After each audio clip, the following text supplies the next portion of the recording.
Tata Motors made in India को promote कर रहा है और ये भी जो बसेस दी जाएंगी वो properly purely made in India की होंगी। जिस मुझे ये बताएं कि ये लोग कब तक पाकिस्तान को बेच बेच के खाते रहेंगे और पाकिस्तान एट द एंड आप कहाँ पे देखें, सबसे बड़ी बात यह है कि मेरे लिए कोई शॉकिंग न्यूज़ नहीं है। ये इंडिया कर रहा है तो इंडिया करता रहता है अपनी आवाम के लिए। और हमें तो ये लगता है कि पाकिस्तान बना ही खाने के लिए है। तकरीबन 90% पाकिस्तान को खाया जा चुका है।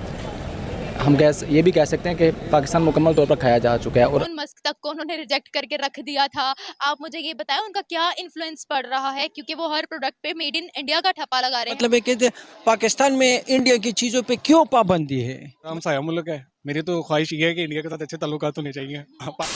इस तरीके से वहाँ पर इलेक्ट्रिक बसेस स्टार्ट हो गई हैं, इलेक्ट्रिक कार्स पर फोकस किया जा रहा है। Tata Motors made in India को प्रमोट कर रहा है और ये भी जो बसेस दी जाएंगी वो properly purely made in India की होंगी। जिस तरह से made in India electric buses जो हैं अब फराहम की जाएंगी बेंगलोर को, उस हिसाब से अगर हम पाकिस्तान का कंपैरिजन करें, हमारी इंडस्ट्री इलेक्ट्रिक बसेस की, इलेक्ट्रिक कार्स की कहाँ पर है, हम मेड इन पाकिस्तान को कहाँ प्रमोट कर रहे हैं। वो टेक्नोलॉजी में आगे हैं, वो मेड इन इंडिया को प्रमोट कर रहे हैं। आप इसके बारे में क्या कहोगे? क्या उनकी इकोनॉमी इतनी स्टेबल है कि अब उनकी अपनी हर चीज़ पे मेड इन इंडिया का ठप्पा लग गया है? अगर आप देखें तो ये पूरा प्रोसीजर है उनका। जैसे उनकी बाइक्स हैं, उनकी कार्स हैं, तो now they have move to the buses. तो कि ग्रेजुअल चेंज है। पाकिस्तान को भी चाहिए कि पाकिस्तान भी अपना बेहतरी करे, कोई ना कोई चीज़ बनानी शुरू करें, इलेक्ट्रिक साइकिल शुरू करें, बाइक शुरू करें, तो इवेंचुअली हम लोग भी बना सकते हैं। इंडिया ने एक बड़ी स्ट्रगल की है, उनकी एक मार्केट है बहुत ज़्यादा, और टाटा इनकी सबसे अच्छी कंपनी है। इन फैक्टर्स में इन्होंने तरक्की की है जो आज मेड इन इंडिया इतना प्रमोट हो रहा है। उन्होंने सबसे ज़्यादा तो अपने डोमेस्टिक जो प्रोडक्ट्स हैं उनको बहुत फ़ायदा दिया है। उनकी इंपोर्ट्स बहुत अच्छी हैं और उनकी प्रोडक्शन वैल्यू बहुत अच्छी है। इस वजह से वहाँ की जो इंडस्ट्री है वो काफ़ी बूम कर गई है। पाकिस्तान में ये चीज़ नहीं है, और क्योंकि पाकिस्तान में इतनी ज़्यादा अपॉर्चुनिटीज़ नहीं है और बिजनेस एनवायरनमेंट इतना अच्छा नहीं है।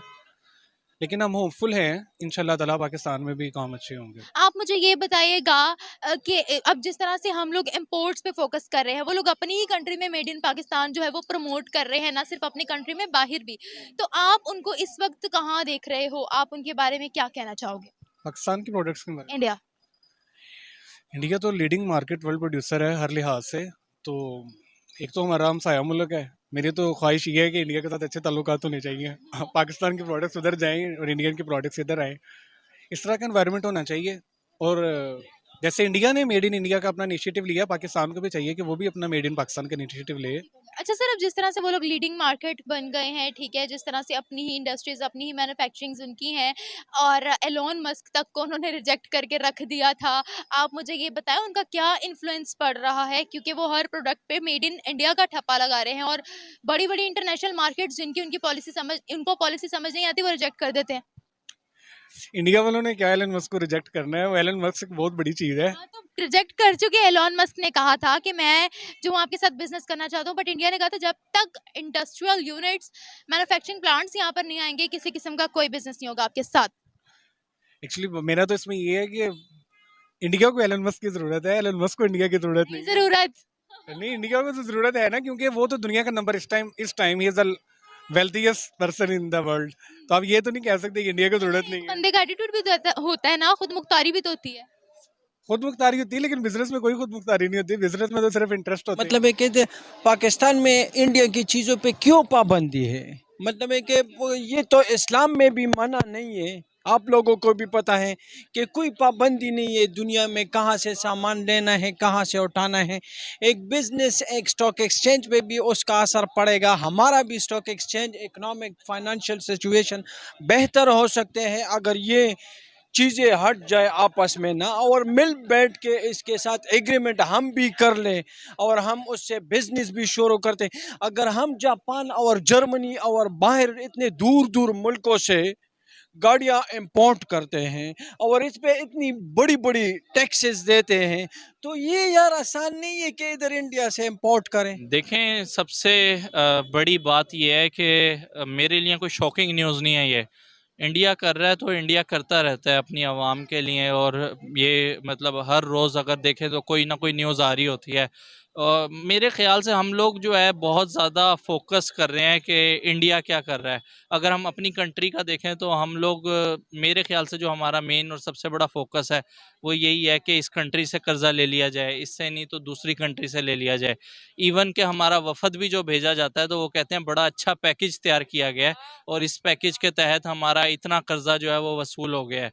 तो शर्म की बात है एक कि मतलब हमारे साथ ही आज़ाद होने वाला मुल्क कहाँ चला गया है और हम अभी कहाँ पर हैं। देखें, अगर मैं उनके फ़ॉरेन मिनिस्टर की आपको एक बड़ी मज़ेदार बात बताऊँ, हमारा फ़ॉरेन मिनिस्टर क्या इस टाइम कर रहा है, वो एक इस्लामाबाद एयरपोर्ट को गिरवी पे दे रहा है। वो पाकिस्तान के जितने भी मेन एसेट्स हैं उनको वो बड़ी मतलब प्राउडली गिरवी पे दे के वो कह रहा है कि हमारे कौमी ख़जाने में इतने पैसे नहीं हैं, चूँकि हम इसको गिरवी पे देते हैं और आप जो है हमें उसके एवज़ लोन दें। जबकि मैं आपको कोट करूँगा, जो उनके फ़ॉरेन मिनिस्टर जयशंकर हैं, उन्होंने जब अमेरिका में बैठे हुए और उनसे जब बात हुई इंडिया के मुतालिक, तो उन्होंने कहा कि अगर इंडिया अमेरिका के किसी मामले में दखल अंदाज नहीं होता तो मैं भी नहीं चाहूँगा कि अमेरिका इंडिया के किसी मामले के अंदर दखल अंदाज हो। बड़ी मतलब प्यारे अंदाज से उन्होंने जिस तरह शट अप कॉल दी तो वो पूरी दुनिया ने देखी। और ये है कि देखिए, जो खुददार कौमें होती हैं, वो ऐसी कौम जो कुछ करना चाहती है, जो आगे बढ़ना चाहती है, वो उस तरीके के स्टेप्स जो है वो लेती है और ख़ाली स्टेप ही नहीं लेती, उनके ऊपर मतलब प्राउडली वो अमल भी करते हैं। हमारे यहाँ मतलब जो है देखें, इलेक्ट्रिक बसेस तो बहुत दूर की बात, यहाँ पे बिजली आ जाए तो बेहतर है। अक्सर मैंने खुद भी यूट्यूब पे वीडियोस देखी हैं तो वो पीछे अंधेरा आ जाता है एकदम और लोग बाकायदा मजाक उड़ा रहे होते हैं उसका। और हकीकत भी यही है कि आज यूएस चाइना दोनों ही लगे हुए हैं कि इंडिया इनके पास आ जाए, इनको सपोर्ट करे। ठीक है, तो जो टेरर अब इंडिया का क्रिएट हो रहा है, जो इन्फ्लुएंस इंडिया का बढ़ रहा है, आप आने वाले सालों में कहाँ देखते हैं उनकी इंडस्ट्री को? देखें, पहले एक वर्ड यूज़ होता था टेरर का स्पेसिफिक क्रिकेट के साथ, और अभी देखें तो चाइना ने बाकायदा हेल्प भी मांगी है इंडिया से क्रिकेट के हवाले से। तो नो डाउट मतलब जिस तेज़ी से वो काम कर रहे हैं स्पेस प्रोग्राम में, जिस तेज़ी से वो अपने झंडे गाड़ रहे हैं, तो टेरर तो नो डाउट है एक मतलब, और टेरर होगा भी क्यों नहीं, क्योंकि वो काम कर रहे हैं, लॉयल हैं अपनी नेशन के साथ और उस पर काम कर रहे हैं। आप उनका जो ट्रांसपोर्ट का मिनिस्टर है नितिन, उसको देख लें, आप उनका कोई भी मिनिस्टर उठा के देख लें, वो लॉयल है। खाली मोदी ही नहीं, बाकायदा उनका एक एक मिनिस्टर जो है वो जवाबदेह है और बाकायदा अपना काम बेहतरीन अंदाज से कर रहा है। हाँ ठीक है, मेरा ख्याल है जिस एजेंडे पे आए हैं अपना एजेंडा पूरा कर रहे हैं और एवरीथिंग ऑन सेल। बेचें, पाकिस्तान को पहले भी बेचते आए हैं, अब भी यही काम चल रहा है पाकिस्तान में।